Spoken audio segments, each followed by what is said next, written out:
Hi everybody, I'm Tenessa Pinkerton, nurse practitioner with SSM Health St. Anthony's, and welcome to our breast health awareness talk. Today we had a mini expo out in the lobby area, had some treats for our survivors and information about mammograms. Just a reminder, if you haven't had one, it's about that time of year. So let's go over some breast health awareness today, and hopefully if you have any questions I can help answer that as well, and we'll get started.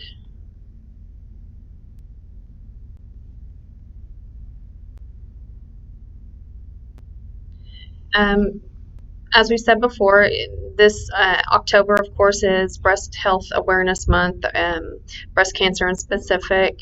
A lot of people actually take the time this time of year to set their mammograms for this time in particular, and it's a good time to do that. For this presentation, discussion points, we're going to go a little overview and statistics and risk factors. How can you reduce your risk, current screening recommendations. I am going to touch a little bit about male breast cancer. That is actually something that's starting to trend right now, so just want to bring a little awareness that it's not just for females. I'll give you some resources to look at today, and then of course, as always, how I can help you. So, overview and statistics. Breast cancer is the most is the most common form of cancer among American women, second only to skin cancer. Current statistics show that 1 in 8 women will be diagnosed with breast cancer. It affects women of all races. And over 85% of women with breast cancer actually have no family history. So even though that's really important to know, there are quite a few that have never had a family history in the past. It is the number one cancer type it's the number one type of cancer as far as rate of new cases per 100,000 people in Oklahoma. That data was from 2017, is the most recent data we have. And also it is the number 2 cancer type as far as rate of cancer deaths per 100,000 people in Oklahoma, and that was from 2017 as well. You can kind of see from the statistics there where it's, again, number 1 in the amount of new cases diagnosed and still yet number 2 in the amount of deaths. That's pretty significant in Oklahoma, so definitely means that if you need to get your mammogram, now is a good time to get that scheduled. So risk factors. There's 2 different kinds of risk factors. There's non-modifiable risk factors. That means risk factors that you can't prevent, something you're born with perhaps. And then there's modifiable risk factors, and those are things that you can change. So we're going to go over the non-modifiable risk factors first. Of course, always being born female, although males are still at risk. Female is a risk factor. Age is another one. Most breast cancers occur in women age 50 and older. There are several cases and still a significant amount in age 50 and younger, especially with those with history and genetic underlying risk factors, but most breast cancers occur at age 50 or older. Inherited traits, the genetic traits that we call it BRCA1 and BRCA2, and that applies to men as well. And what that means in specific, the genetic traits, the BRCA1 and 2, applying to men, would include the fact that if you have a family, if you're male and you have a family history of, mother or sister or aunts that had breast cancer and were specifically positive for these genes, you may also be a carrier of those genes. Another risk factor is Ashkenazi Jew heritage. They have a particular genetic background makeup that makes them at higher risk for breast cancers. Of course, the family history, to be specific, a first-degree relative almost doubles your chance. That's mother or grandmother, sisters. If you have more than one first-degree relative, it can actually triple your risk factor. personal history of breast cancer. That would, of course, increase your risk factor to possibly get another form of it or have it reoccur. Race and ethnicity. Although it affects all races, there are some noticeable differences to be aware of in each race. Specifically, for instance, Caucasian females are more likely to be diagnosed with breast cancer, but African American females are most likely to have a more aggressive form or have a higher mortality rate. Having dense breast tissue is another risk factor. Personal history of benign breast conditions that can include fibrocystic changes, a fat necrosis, benign tumors that you've known of before. Early onset of menses, so if you started your period younger than age 12 is actually a risk factor, and onset of menopause after age 55. The reason that is a risk factor is because how much estrogen your body is exposed to over a period of time, the longer the exposure to that, the more increased risk that you carry. History of radiation to your chest when you were younger. Specifically, some women may have had a history of Hodgkin's or non-Hodgkin's lymphoma and received some radiation to their chest. That would put you at more risk. Also, exposure to, I'm going to try to say this right,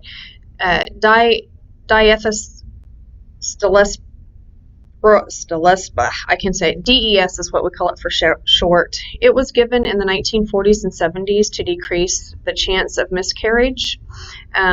If you happened to take that medication at some point in time, it's something to be aware of, and that would definitely increase your risk.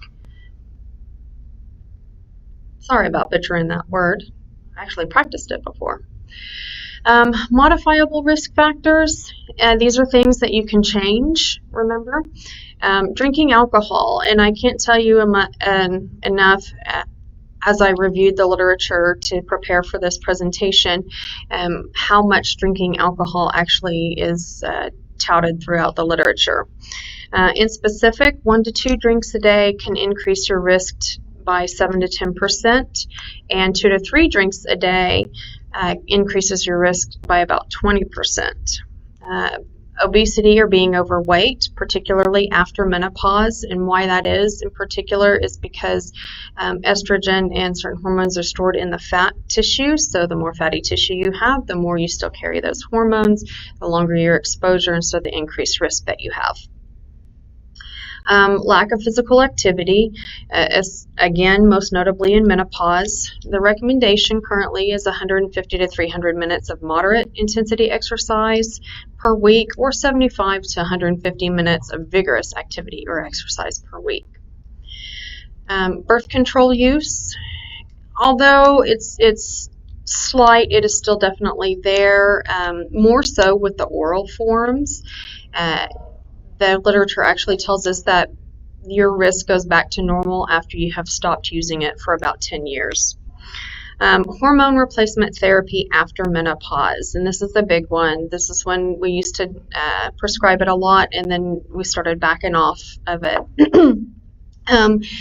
Hormone therapy, or what we call combined estrogen-progesterone therapy, is the one that increases your risk more. The estrogen-only therapy does not increase your risk for breast cancer, but it does carry other factors. The combined estrogen-progesterone is the general birth control that we would prescribe for most people. Estrogen therapy only is something that not necessarily as common. And although it doesn't increase your risk for breast cancer, it does carry other risk factors, clotting, other cancer risk factors. So hormones are definitely not something to take lightly. They're something to talk with your healthcare provider and understand your risks and benefits before you start a regimen on that. Another one, and this is something that's big and booming right now, which is the bioidentical hormone therapy. Those are usually the pellets, and different clinics and boutiques are starting to offer those as well. The science is still out on whether or not this particular hormone treatment is 100% safe. It's touted as being so, but until we have further studies to really understand what its risks and benefits are,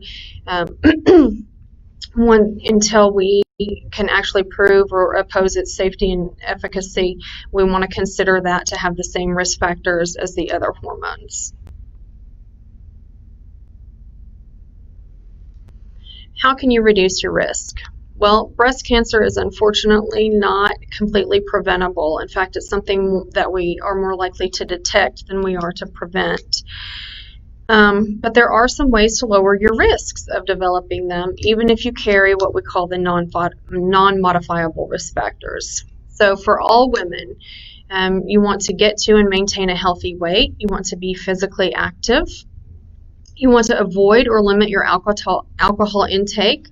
More than one drink a day, for no more than one drink a day. And just to kind of revisit what one drink a day looks like, that's 12 ounces of beer, 5 ounces of wine, or 1.5 ounces of distilled spirits or otherwise hard liquor.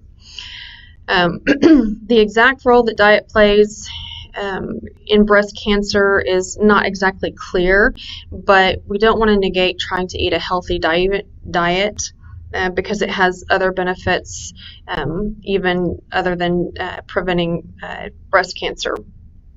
There isn't a lot of studies out there that show that one specific diet prevents breast cancer in general. Red meats are known to be more carcinogenic, not necessarily linked 100% to breast cancer, but certainly to other types of cancers. So basically the theory of thought there is if they can possibly cause one type of cancer, you might want to steer clear of them or at least limit your intake to prevent other forms. For women who are at increased risk, these are people who carry, the non-modifiable risk factors, perhaps the genetic factors. The focus is mainly to decrease the chance of development and early detection, and other measures, of course, as appropriate. For these people, we would recommend genetic counseling and testing for breast cancer risk. That's the BRCA1 and 2 genes. That would be for someone with a family history, so mother or sister, aunts and grandmas. If you have a family history of that, I would recommend that you have speak with your healthcare provider about, hey, should I get that testing? And perhaps maybe if you were diagnosed at some point in time and you have a younger daughter or nieces and nephews, want to actually encourage them, hey, I had breast cancer. You might want to talk to your provider about whether or not you should be screened for these genetic traits. Close observation, and that can include more frequent mammograms, more follow-up visits with your doctor, and then just more ongoing assessment and monitoring, much more significantly than anyone who's on an average risk. So you may do a mammogram or a mammogram with ultrasound or even an MRI more often instead of just a regular mammogram. You may do it more than once a year. You may come in and do a little bit more one-on-one monitoring with your provider if you're in one of those higher risk categories. Also, for people or women at higher risk, we recommend starting screenings at an earlier age. The current recommendation is age 50 to 75. But for those with a family history, certainly they may be one that needs to have a screening at a younger age.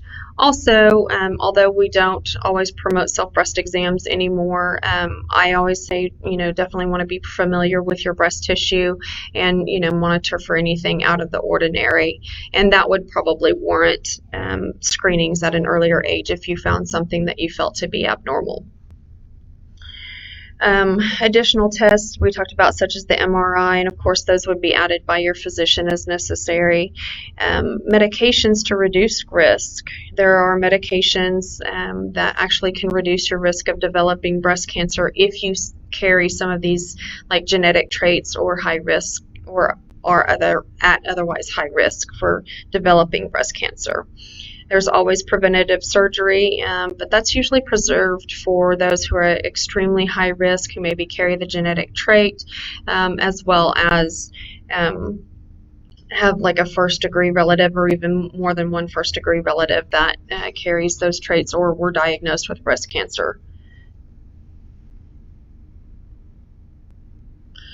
Current screening recommendations, and like I said earlier, for women of average risk, and that's someone who doesn't have a family history, a personal history, any of those other risk factors, the non-modifiable ones that we talked about earlier.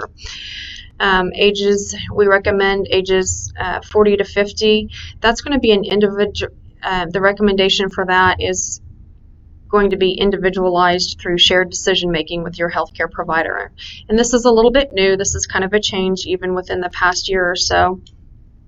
What that means is for that age group where we used to say, you know, starting at age 40, you go and get your mammograms every 1 to 2 years. Well, now we're saying during this time period, if you carry a really low risk of developing breast cancer and you're otherwise healthy, you know, talk it over with your healthcare provider and they can help guide you through whether or not you need to have it yearly, if you can wait until you're 50 perhaps, and just kind of go from there.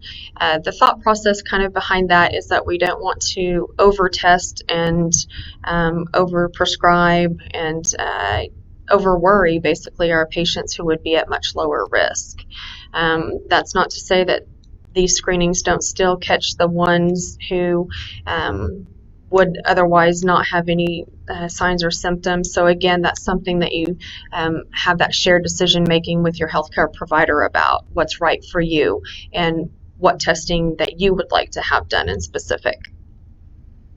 For ages 50 to 69, we do recommend that you go ahead and start your annual mammograms at least every 1 to 2 years, depending again on your baseline findings and your risk factors. If you have, you know, perhaps dense breast tissue, but everything was fine with your first mammogram, you know, maybe you need to have that yearly. If you had no other issues, you could possibly push that in your mammogram and everything was normal, you might be able to push it to every couple of years. Again, just that shared decision making with your provider and see what's right for you. We recommend for ages 70 plus every 1 to 2 years at least until age 75, and then as long as individually appropriate. You know, science is a little bit behind the and as far as thinking age-wise. Many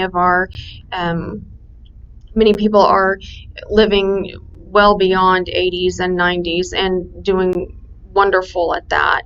And so some of those people may or may not, again, that's that shared decision making, either qualify or should be screened even longer than 75 years. That's just one of those decisions that you would want to make with your healthcare provider. But as I said before, we're living longer and better than we have in the past. So it takes science and healthcare just a little bit to catch up with that. I do want to point out that it's important to note that the vast majority of women do fall into average risk category and do carry about a 15% lifetime or a less than 15% lifetime risk. But again, it's that shared decision making with your healthcare provider that's absolutely key. Really having those in-depth conversations, not just, hey, did you get your mammogram and go on about the way, but hey, is this actually appropriate for me? And, you know, this is my family history that I know of. These are my concerns. Really doing that shared decision making regarding further testing and evaluation as needed. For women who are at increased risk, again, we do promote that genetic screening, especially for the BRCA1 and 2 genes. Individualized risk assessment and observation. Again, you know, how closely do they need monitoring? How more often would you need to come in? What other testing might be more appropriate for you and your history and your risk factors? This risk group also includes women who carry the moderate to high risk factors. So that's the individualizing of the care there. And I have my little be aware fellow down here again. Definitely important to be aware. I think if you're looking at the current screening recommendations screen right now, and you notice one of the things that's not there that was there in years previous was the self-breast exams. My personal thoughts on that is that I think you should always be aware of your body and anything that may be abnormal, but I would encourage you to have your healthcare professional show you the right way to do a self-breast exam and when to do them appropriately, so that you're not finding things that might not necessarily be a cause for worry. I said earlier that I wanted to touch on male breast cancer. It is rare, but it's actually a rather increasing trend. They are, men are probably less likely to detect breast cancer early on. And survival rates are actually equal to women if they're caught early. However, again, because they're less likely to detect it, or possibly more likely to ignore any worry signs, then unfortunately, usually by the time that we detect this in males, it's something pretty significant. Again, for that same reason, they have an increased risk for spreading to lymph nodes, and also because it can advance a little bit quicker because it's left undetected, they are more at risk of developing secondary cancers such as prostate cancer, cancer in the opposite breast as well, and also melanomas. Risk factors are pretty similar to women: obesity, older age, radiation exposure, family history of breast cancer, and this includes the female relatives. And that's why I said earlier, fellas, if you have a sister or mother with a history of breast cancer, you might want to pay attention to your breasts a little bit more. Just kind of feel around on your breast tissue, being more aware of anything that might be alarming for you. Overdeveloped breast tissue is we also call it gynecomastia for males, and exposure to estrogen, if you've had any type of specific hormone therapy, that would include estrogen, and also heavy alcohol use for males as well. Again, like I said, awareness is really key for prompt detection and treatment, and ultimately having good outcomes. So much like our mini expo today, just be aware that these screenings do exist. They're great for many women. Just have those conversations with your healthcare provider about which ones are right for you and which ones you may need. I give you a few resources here, specifically the CDC website, the National Breast Cancer Foundation, American Cancer Society, Johns Hopkins Medicine, and of course your trusted healthcare provider. As always, how can I help? I'm always here to help. Give me a shout anytime. Come by the clinic. If you'd like to have more one-on-one counseling with this, definitely give me a call and we can set up a time to do that. And I hope this was helpful to you, and make sure and have those mammograms done if you're in